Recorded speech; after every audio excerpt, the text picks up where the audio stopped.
Welcome to Insights in Sound, where we talk to the people behind the scenes, behind the technology, and behind the music. People you may not know, but you should. And please check out getitInwriting.net/shows for a full list of our podcast YouTube series. Our guest is live sound engineer Wayne Pauley. His credits include, let's see, you've run the faders for, as far as I know, Keith Urban, Trisha Yearwood, Bo Bice, Sawyer Brown. I know you currently work with Lee Brice. You have even done Celtic Woman, as I recall.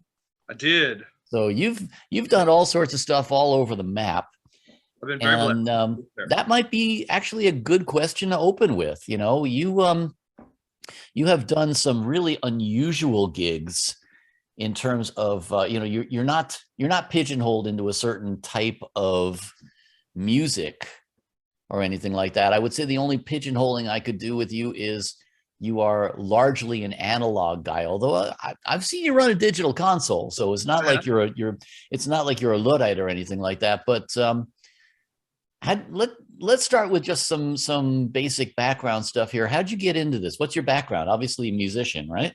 Yeah, I grew up in Charleston, West Virginia, and I had some great teachers when I was young. And I was always like the tinkerer, you know. And we had in high school, we had our own little after school like cover band with, you know, a bunch of guys from high school. And, you know, when you're out playing these little high school gigs, you can't afford a sound guy. So we just always did it ourselves. That's really how it started. I guess I was just born with a good ear. You know, it's just a God-given talent. It's just something I've figured out over time how to utilize it and make the most of it. As a musician, I was a bass player, and I did okay, but I was never great. I could hold my own, but I moved to California in the late 80s and lived out there until the early 90s. I had a house gig out there as a house sound guy. And in Los Angeles, especially in the 80s and 90s, no one played cover tunes. It was all original music, and no patron wants to come and listen to 5 hours of original music. So every band was limited to either 45 minutes or an hour. So in order to fill the night, you have to have at least 3 bands, if not 4, sometimes 5. And there were no sound checks ever. So it was literally just a bunch of microphones on stands. You pull them all out to the front. The first band would take their gear out, the next band would bring their gear in, and just move the microphones right back to the same place in front of the same cabinets, and you just figured it out. So 4 or 5 years of mercy mixing, 3 to 5 bands a night, 3 nights a week, it'll hone your chops pretty quick. It's true. You get into what they call the spit and get mix, right? That's right. Mm-hmm. Wire and fire, baby. Wire and fire. Anyway. Well, it's interesting because one of the things that I do notice or had noticed in listening to the way you mix is that there's a lot of really good separation. And that is something that is really, really difficult to get, especially in a live venue. The idea, because to me, there's an art form in being able to blend it all together and yet still be able to pick out the individual parts. Right. Yeah. I mean, for me, the approach is, the basic idea is I'll let the room be the room and put sound in it. And I'll only add things if it makes something, if it does something. Like there are times when I've done live shows without a single reverb because the room is so full already. No point in putting, a huge snare verb on when all it's going to do is just wash it out even more. Yeah. You're putting gasoline on the flame. But it's important to maintain an idea of the basics, the fundamentals from the very beginning. And if you can do that and not get lost in 48,000 plugins or 22 reverbs, is it really doing something? Is it really adding something? And the flip side of that is I've never really been, other than Celtic Woman, I've never really been in a situation that required a lot of stuff. Like most of my acts are, 48 inputs or less. Uh-huh. It's not like Pink Floyd or something like that. God, I love you, Buford. He was a mentor to me as well. But man, it's just fundamentals is what it is. And if you keep that in mind, it's you got to have a good band too. And I've been very blessed in that department too. Yeah, the source material is definitely, you know, that's a big part of it. Key. Yeah, yeah. A good source tone and a good microphone and a good mic pre. You don't have to do a whole lot else to it. Right. Whether they say garbage in, garbage out, you know, Yeah. But at the same time, I think, you know, there is definitely an art form, and especially because a lot of the stuff that you do is, you know, 2 guitars, 3 guitars. And I think that's the biggest challenge, because guitars, you know, I mean, yeah, everybody's got the same 6 strings and the same notes, but there's so many different textures and so many different reverbs and stuff like that you're getting from source. You know, being able to keep that separate and not end up with a wall of mud, that's an art form. Here's the key. You have to have a good relationship with your band. Not only do you have to trust them, but they have to trust you. They have to trust your opinion. And if they don't, you're going to be fighting a losing battle eventually. When you go to the guitar player and say, "Hey man, I love this chorus. Can you cut the amount of it in half? You know, we're going to start playing arenas. Can you bring the amount of chorus up, you know, so it cuts through the room?" You know, stuff like that. Stapleton's probably one of the most famous for that guitar tone. That's that Fender Twin. Sure. Or whatever it is. I'm not sure. Vance could tell you, but whatever it is, it's got the amp has its own verb in it. It's very specific sound. And that's something that makes the tone. It's part of it. But when you get into side players and, you know, people who aren't necessarily as experienced as a 30-year veteran, when they're listening in in-ears, they tend to want to go a little far because they've never heard it sound so good, man. It sounds so good, you know, but it doesn't sound that good in the house, bro. Turn it down. A little less verb. You got to have it a little drier because the room is full of verb. If you need more room, put the room mics in your ears, you know? Yeah. And that's actually, I mean, you just brought up a really interesting point there, because you especially, you know, and many of us, we've seen the transition from a stage full of wedges to, you know, a stage with only in-ears. And that's a different world for the musician and for you. And, you know, being able to translate that, because as you say, I mean, there's no way that if I'm up on stage, I'm going to have any idea what it sounds like in the house. And even for you, I mean, you know, it's changed a little bit now where you can walk around with a tablet, you know, and hear what it sounds like over there and stuff. But but I don't.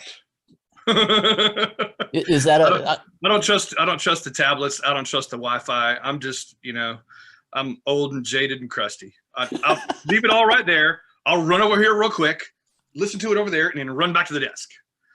Uh-huh. Yeah, no.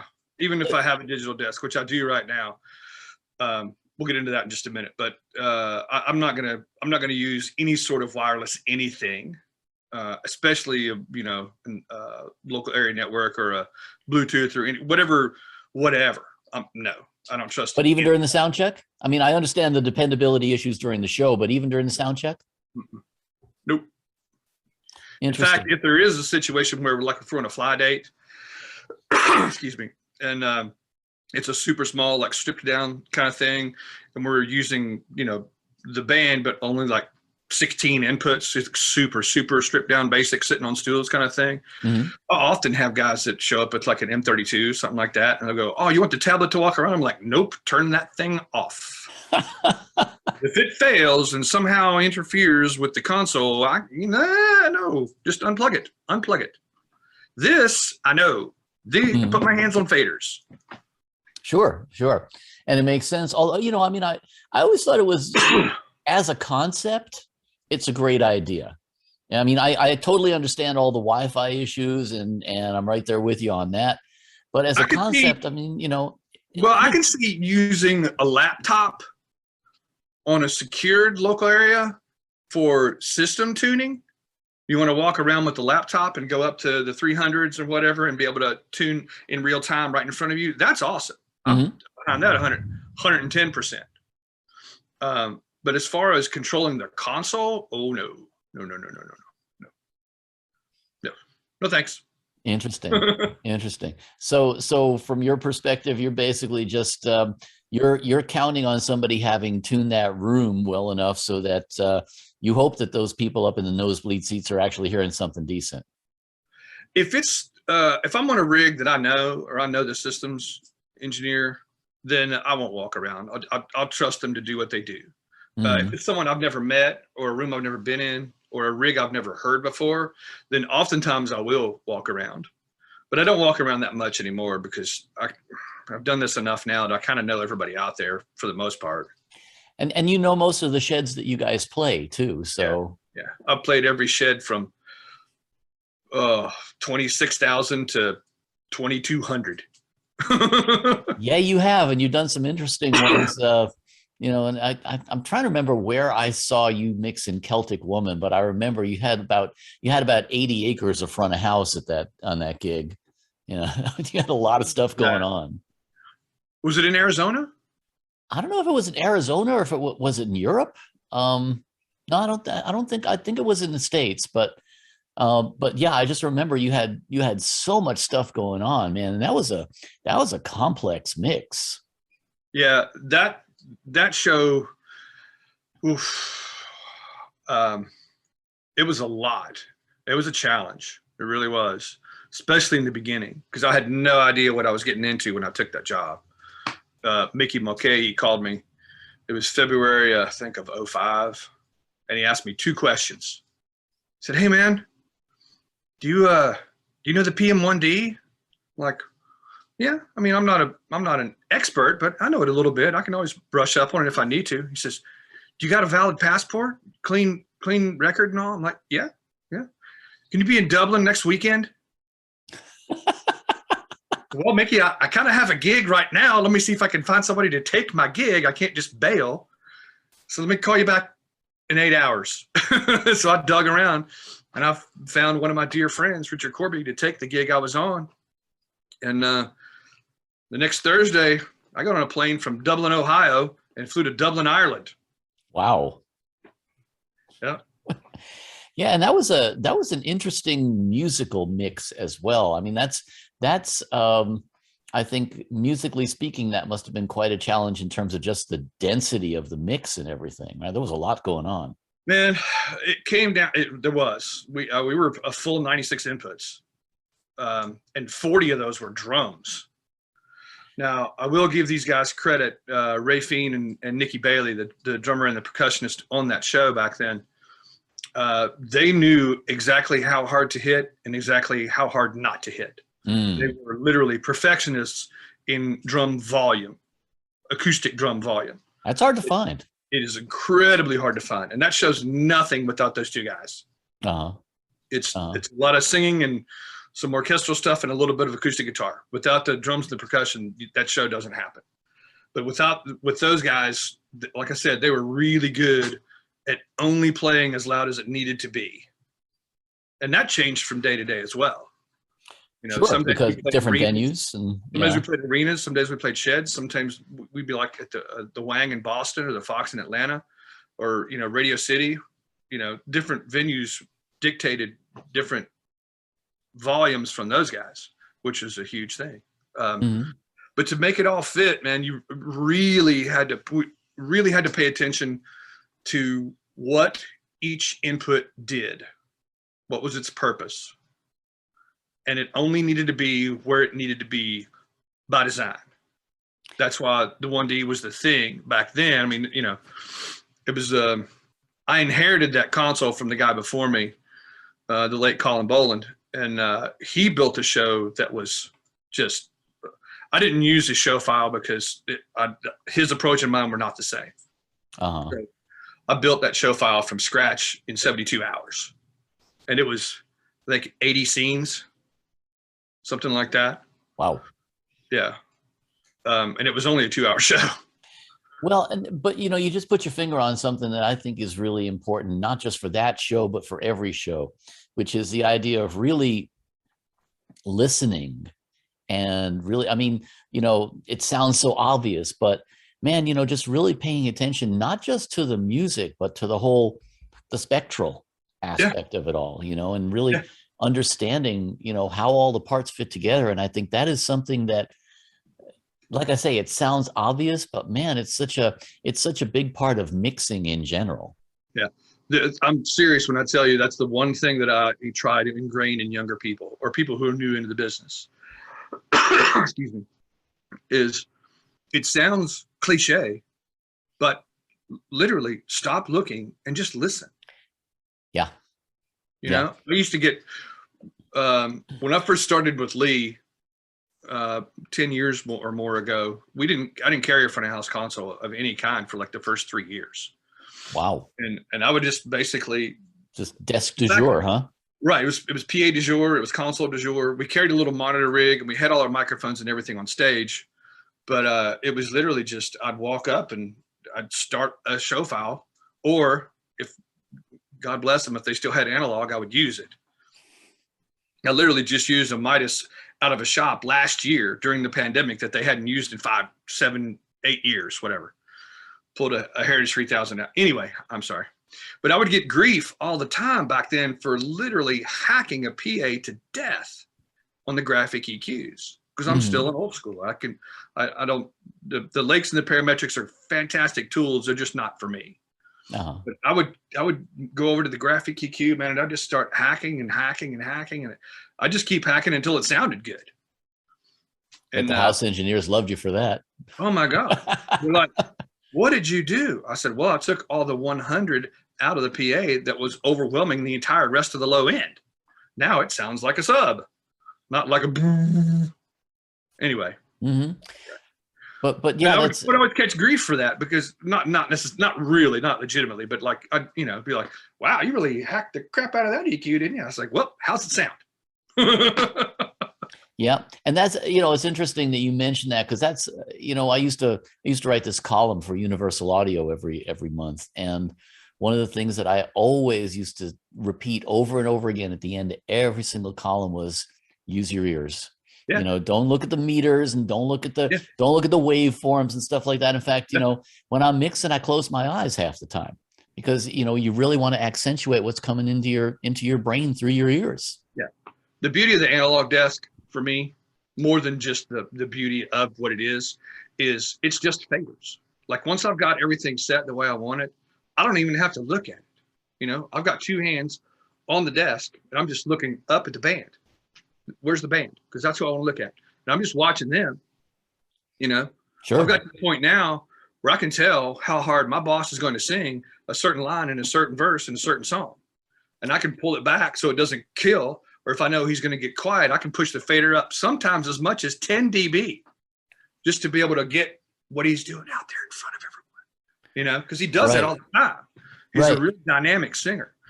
But you know how to read him. That's the thing. You know how to read him. And that, I think, going back to your whole point about the trust between you and the artist, and that's earned. That really is earned. It is. You have to have the people that surround them that aren't part of the touring camp come back to them and say, oh man, it sounded great tonight, or it looked great, or you guys sang, or whatever. The managers and the promoters and the fans and the families, and you got to have that kind of return from those people back to the boss. Whoever's got the guy or the girl with their face on the t-shirt has to hear it from people other than you. Yeah, it's true. Yeah. Now, do you have you done a lot of studio work as well, or have you just been live for most of your career? I have dabbled in the studio. The thing that I have realized, and I did this early on, excuse me, I can do great work in a studio, but the problem with me is I have such strong opinions about how things are and how things should be. I have to steer the ship. Like, I can't purposefully do something that doesn't sound good to me on purpose, by design and leave it there. Like I can't do it. So I can do it, but I have to run it. It's a producer engineer kind of thing. And I've done it a few times. Mm-hmm. Well, I'm just interested in that because, there are some people who can transverse both of those worlds.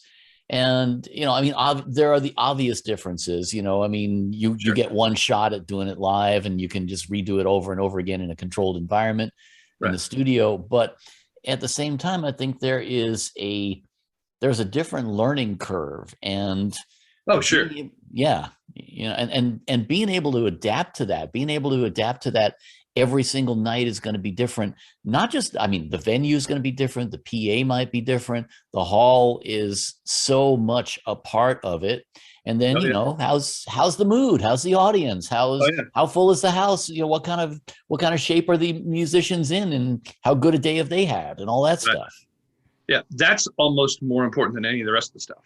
Yeah. Yeah. If you can get a band that plays great and consistently every night, I can overcome any of the rest. But if the band's having a bad night or something's happened, man, I can't fix that. It's true. Can't fix that. It's true. But as you say, man, the whole trust factor is so huge with these guys, because really they're putting their lives and their careers in your hands. Yeah. Most of them don't realize that.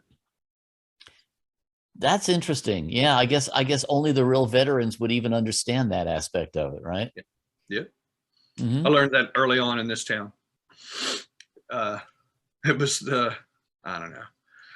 There were a few baby bands that I worked for early on in the late 90s when I was living here that man, it's like, I don't think you understand how important what I do really is. Not to toot my own horn. I'm talking about the position.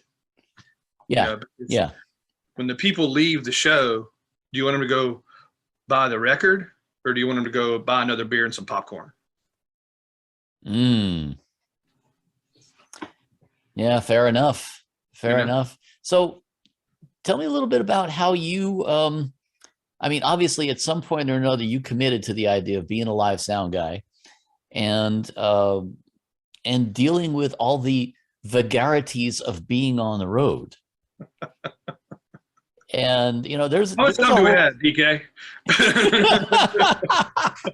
Well, but it's really true, man. There's a whole survival ethos there, and there's so many things, man. Not only maintaining your sanity, which is debatable right there. If any of us are sane enough, if we get into this industry, but maintaining your health, maintaining your state of mind, maintaining your hearing, all of that stuff. So a lot of people we talk to are younger students. What kind of things do you tell people when they ask you about that? The hearing is the one that's the most difficult, because a lot of times you don't realize, what you're doing, nor do you think about the long-term ramifications of what you're doing. You just don't think about it, Mm-hmm. I remember when I was a kid going to see Priest and Maiden and Kiss and, all these great bands. And I was like, oh, it's so great. Loudest show I ever saw as a child was Van Halen on the 1984 tour. Oh my God. Can you say Fletcher Munson curve? Oh my God. It had to be north of 120. Oh yeah. It was just blisteringly loud. Mm-hmm. And I loved every minute of it. Sure. Yeah. I was 16 or whatever. I don't remember. I think I was 16. But you don't think about those kind of things. Even in your own gig. The one that really brought it home to me was going back to the quiet stuff with Celtic Woman. When I first started that gig, that was in 2005. And I'd been doing a few other things. I worked for Trisha first, and that was an amazing gig. Holy crap. I can't say enough good things about that camp. Just some of the best source tones I ever had. And amazing musicians. Yeah. Although I will say she was one of the first ones that I think started moving towards we always joke about how Nashville sound has become, the new rock music, basically, Yeah. and she definitely had that aspect to her shows and to her recordings, Yeah. Yeah. Well, that was, producer and the engineer. Yeah, of course. I'll never forget playing the LA County Fair, and Garth Fundus, the producer, was there. And he came up to me about halfway through the show, and he tapped me on the shoulder. Of course, I had a Midas Heritage 3000. Ah! And, all the bells and whistles, the Avalon 737, and the couple of great verbs, and the Eventide, and the 2290, blah, blah, blah, blah, blah, blah, blah. All the things that make it great. All the fun toys. Mm-hmm. All the fun toys. He came up and he tapped me on the shoulder about halfway through the show, and he said, "Man, I can't ever remember seeing Trisha where there isn't something I would have asked you to change. And there's nothing I would ask you to change right now." Like, man, that's the biggest compliment I've ever gotten. Damn, no kidding. Ever. Yeah. Thank you. Thank you. Mm-hmm. But it gets back to the band. Great source tone, great microphones, and great mic pre's. You don't have to do much. I think I might have EQ'd 6 or 7 of those inputs on the whole console. Everything else is flat. Same thing with Lee. With Lee Bryce, when I have my Paragon, I EQ both kick drums for taste, not because they're bad, and the 4 rack toms for taste, not because they're bad. That's it. Everything else on that console is flat. Well, and that's, I think you and I had this conversation, I think long time ago. In fact, it might have even been after a Celtic Woman show where we were talking about EQ. And it was when I discovered that, like myself, you are a fan of subtractive EQ. Yes. Reductive EQ only. Yeah. I've taught that several times recently to young people who've asked. I'm like, no. If you have to boost something, there's something else going wrong. And this is just my approach and my opinion. It doesn't make it right or wrong. Lots of people do it and it works for them. And great, that's awesome. But for me, anytime I push an EQ up, I can hear that EQ doing what it does. Mm-hmm. It's instantly oversaturating something. And it's also then causing you issues with something else. It's like there's so many moving parts there. You crank one thing and all of a sudden you're going to have to compensate somewhere else. Exactly. My other thing too is when you hear something, a specific frequency, like if you have to take, for example, 250, if you have to take 250 cycles out of more than 3 inputs, it's not the inputs. Yeah, there's something building up somewhere in the room or Mm-hmm. PA, or it's the room or something else. Yeah, that's the rule. 3 different inputs. If you have to pull the same frequency out of 3 or more inputs that aren't the same, it's not the inputs. Well, and that comes down to, one thing that I will say, I got tons of respect for you, and we were talking about Buford also. The both of you guys, you treat it like spices. You put way too much spice into a meal, you're going to do it. Same thing with EQ, same thing with any effects whatsoever. Yeah. Same thing with anything, really. Sure. You put too much kick in a mix and it's going to completely go away. That was one thing I learned from Buford pretty early on. I met him in the mid 90s, and he was a deity back then. Yep. But we had a few mutual friends, and we met and became friends of our own. But one of the things that I learned from him, because I came to Nashville from the rock and roll world, from the rock days, from being in LA, mixing rock bands. It was vocal, kick, not snare, and then everything else. Yep. And the one thing he taught me was, man, if you listen to these records, it's not the way they sound. You don't need the kick drum 6 dB louder and everything else just to get the energy in the room. It's put everything where it belongs and tune the PA properly, and it'll do the work for you. And for the most part, what are people really hearing? They're not hearing the thud of the kick. They're hearing the attack. Yeah. They're hearing that click, and that's what really triggers it. So that's the one thing I do on a daily basis is I will change the EQ on the kick and the toms every single day according to the room.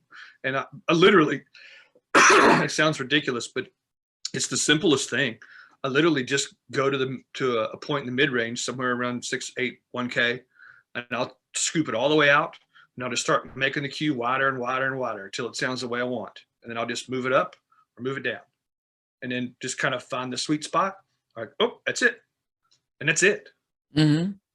Well, and it's interesting to me how much of that rock and roll mix ethos you bring to a lot of the stuff you're doing now. Because I mean, we can joke about it all you want, but they're different kinds of music, and you really do want to have like more vocal up front and center and stuff like that, especially like somebody like Lee. I think Lee Brice's music it's all about the vocal. Yeah, he's a fantastic singer and is an even better songwriter. So it really is. The songs and the lyrics really are what people come to hear. Even though they want to have an experience, they want to hear all those parts. They want to hear the song like they know it. It's just recognizability. But they also want to have that experience too, which is kind of why you bring a little bit of the rock world into the drum kit, and that sets the tone for the whole rest of the mix. It's kind of, let's build a foundation. It's, back to basics again.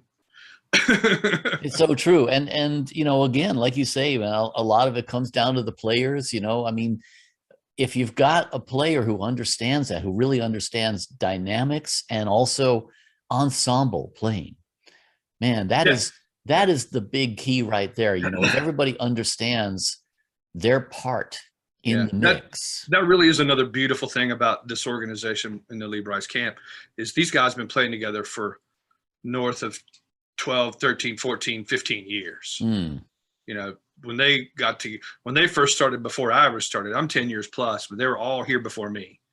So, they're practically an E Street band kind of thing. They've been playing together since they were kids. They were all young back then. Now we're all not so young. Well said. Very political. Well, so since we do talk to a lot of kids, not kids, but, younger people, shall we say, Sure.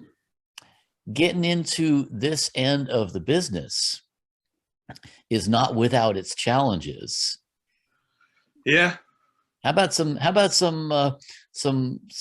brilliant thoughts from somebody who's been a road dog for quite a while now? As far as getting in, it really is about networking. As my dear beloved brother Brian Nutter would say, you got to be present to win. So if you want to be here, you got to be here. 90% is just showing up, right? Showing up, yeah, That's right. You got to go out, meet some people, make some friends, shake some hands, buy somebody a beer for no reason at all. Sure. That's how you get in. You can have the best chops in the world, but if nobody knows you, nobody's going to call you. So, but then also, I think, it's not just about knowing the people. It's about being a good hang. Right. Don't meet somebody and go, hey, man, you got a gig for me? No, man. Yeah. You want to be a hang. You want to be a good hang. Go out, hang out, talk shop if you want. Don't beat them for a gig. Let them know you're looking. If they need something or they need you, they'll call you.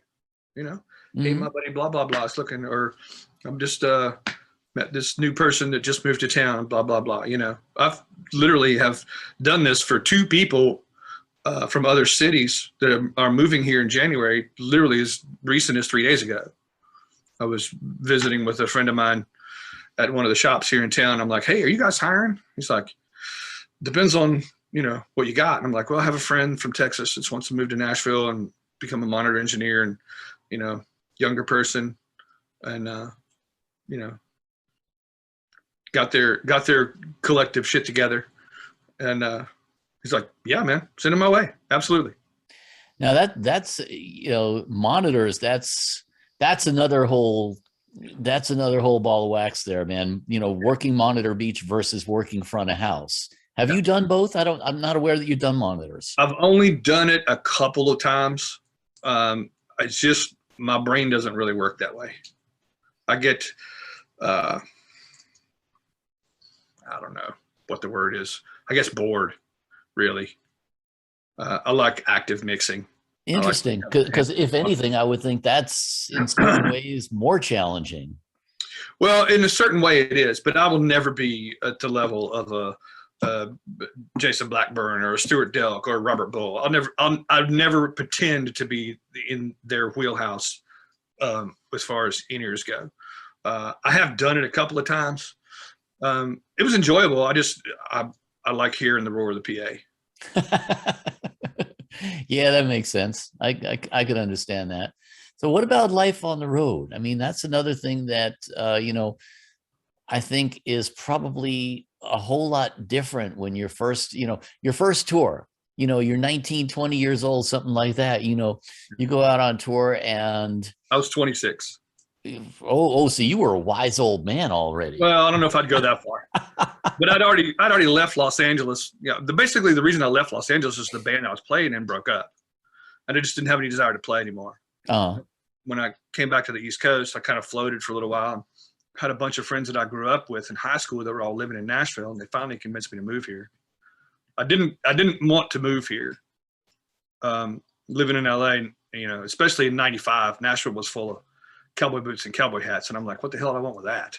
Yep. Of course, now half of LA is out in Nashville, so more than half. Yeah, more than half. You can't sling a dead cat without hitting an '80s rock singer. It's the truth, man. It's the truth. Anybody who hasn't moved to Nashville by now has probably moved out here to Vegas, Right. Phoenix or Vegas. Mm-hmm. Exactly. But in terms of survival, I would say that a lot of people, when they do their first tour, there's a lot of mistakes that they make in terms of just not understanding. There's two things. Yeah. There's two things, BK. One, first and foremost, when you make a mistake, fess up. Own it. Yep. Own it. Whatever you do, own it. That will get you more respect from veterans than anything else. I did that. That was me. I screwed that up. Won't happen again. That kind of way. The other thing is pace yourself. Yeah. It is not a sprint. Life on the road is not a sprint. The side note to that is once you get into it, figure out what you're really willing to sacrifice out of your life to keep doing it. I wouldn't suggest not doing it because it's a fantastic job. But, if you want to have a family, you're going to be gone a lot. In fact, most of the time. You're going to miss most everything. Yep. If 20 things happen in a year, you'll get to see 2 of them, maybe. It's very difficult to maintain a relationship on the road. I mean, I think I know maybe 2 or 3 people who have actually been married for more than 10 years and been on the road for that time. John and Martina. Yeah, well, there you go. Yeah, they're the best example I know. They're the best example I know. Mm-hmm. But they also tour together. Exactly. They spend most of their time together anyway. So that's kind of bringing the bubble with you, so to speak. Yeah. But I mean, if you want to fight and shot at it, you kind of have to change the rules a little bit.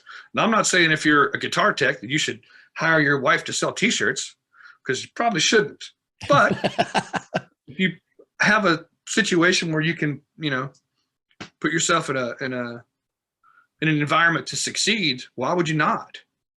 Yeah. I got married at 32 years old and I got divorced at 40. And the whole reason that it worked in the beginning and didn't in the end is because she was also a touring professional and a very good one. But the problem we had is she was a Verilight tech, and she was so good at it, she got on every A-list tour. And at the time, I wasn't really an A-list guy.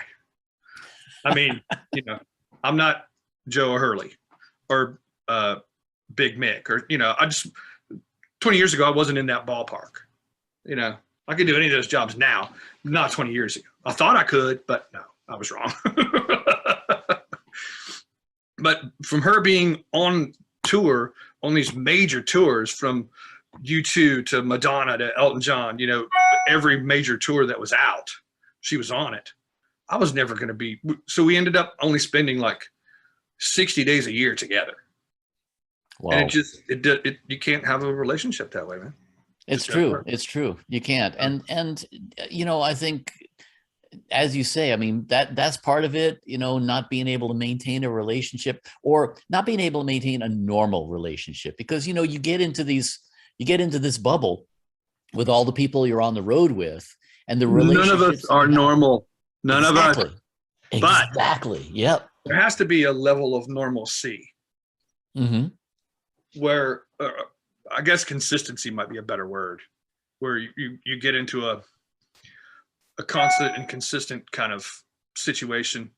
And for some people, the separation isn't that bad. For most, it is. It's also different now, because now we have much, different modes of communication than we did even 10, 15 years ago. Oh yeah, for sure. We didn't have FaceTime or Zoom. Yeah, exactly.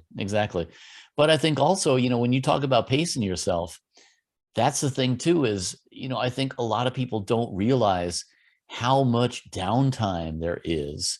And, there are people who absolutely just go batshit crazy because there's really too much downtime. And, you're young, you don't know what to do with yourself. Yeah. Find a hobby. that is not alcohol or substance related. Yes. Correct. They can be connected, but not related. That is so true, man. It is very true. Oh my God. Yeah. And just, I think maintaining I don't know. What do you mean? health. Well, there you go. But, maintaining your health, both physical and mental. I mean, you can't. Physical will follow the mental. It will. If you're of a sound mind, you can. It's a lot easier to maintain sound body. It's a lot easier. Yeah.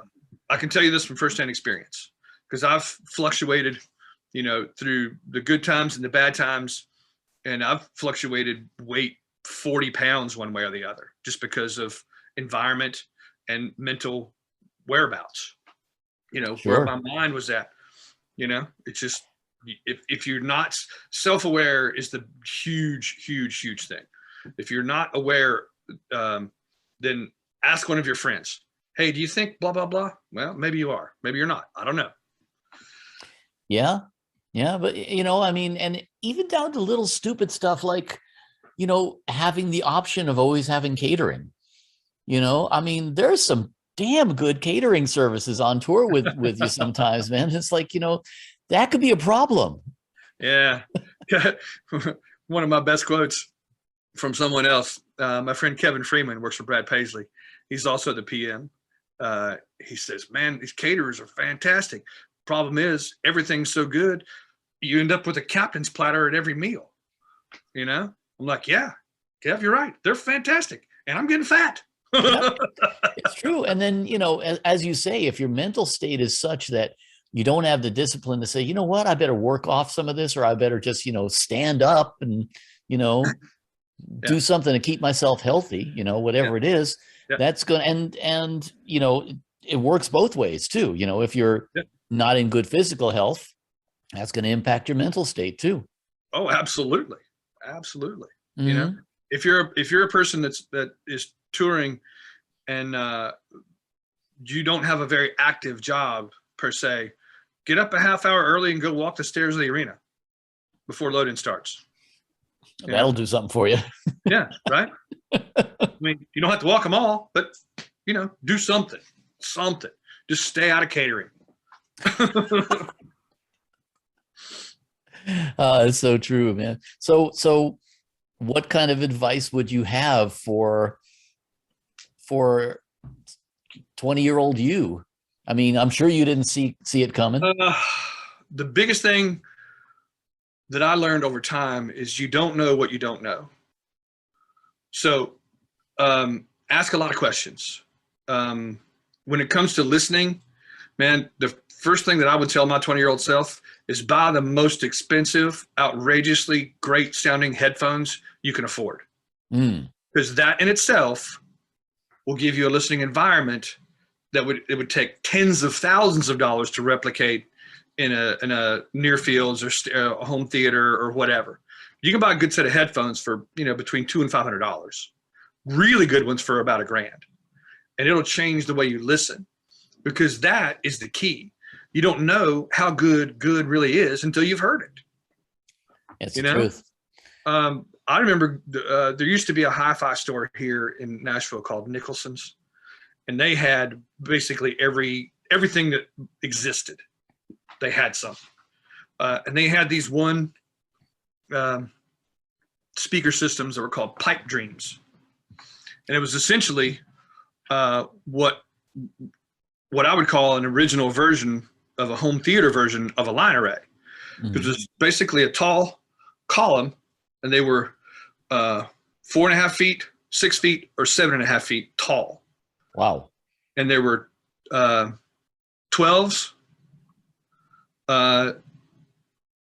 2s, and ribbons, like ribbon horn, like ribbon tweeters. Wow. And it was 12s in the middle, and then 2s, and then the ribbons were on the outside.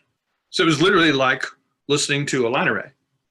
And the subs, essentially, it was an 18 mounted to the top of what looked like this beautiful dark oak cylinder that was about the size of a large trash can. I mean, it was big. Uh-huh. An 18 mounted at the top straight down. And it was slightly vented at the top just to let the air in. But at the bottom, it had a cone facing up and then vents all the way around about this big. So it was a really fantastic design. And I'll never forget the first time I heard that thing. I'm like, holy shit. Right, you're hearing stuff that you never heard in the mix before. Never heard before. Mm-hmm. Oh my God, I never heard anything like that.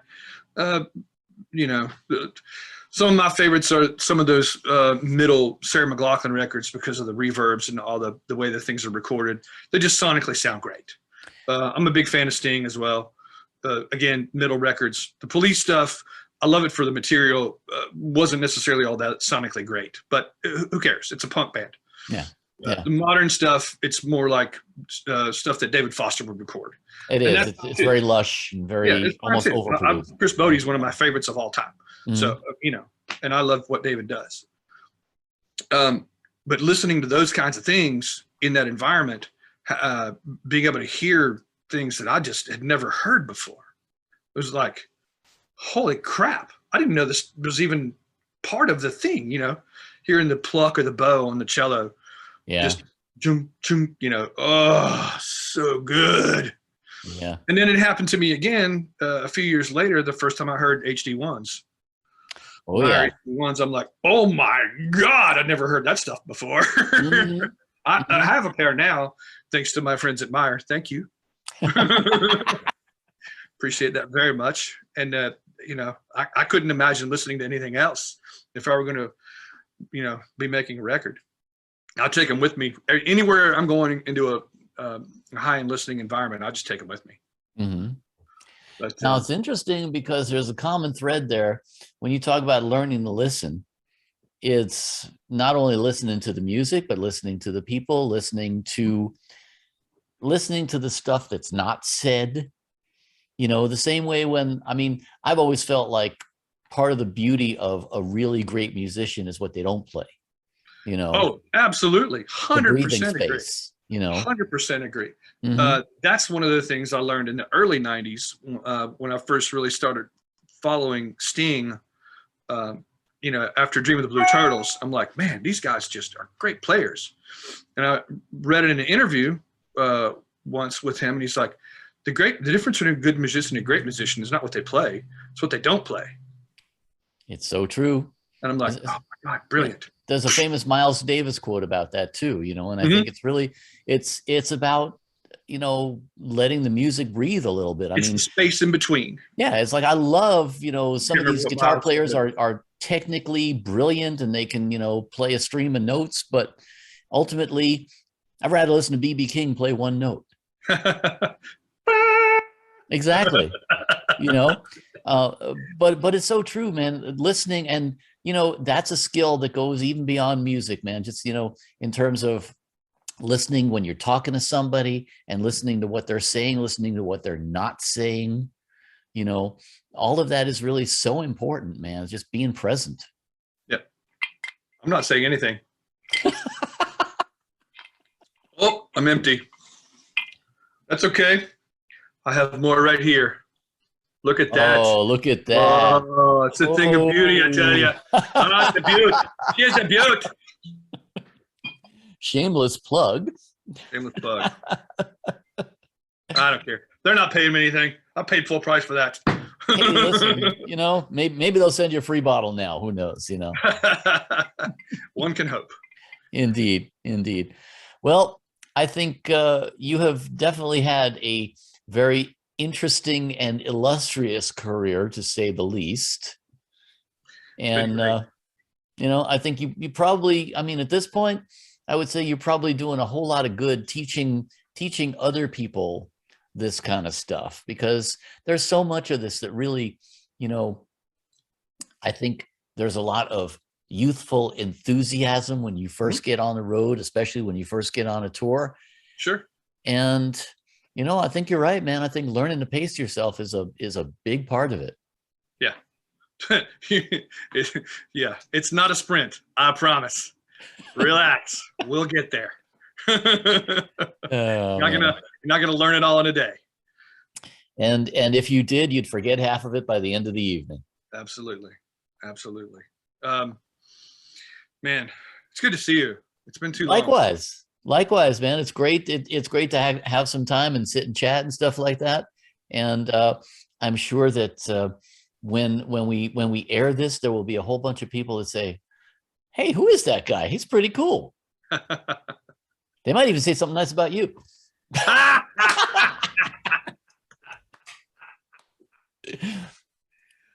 Oh man, you're good. You're good. Oh man, Wayne, Pauley, thank you so much for being my guests. My pleasure, Daniel. Always a pleasure. Hey, I'm Daniel Keller. Don't forget to hit the subscribe button and join us each week for Insights in Sound.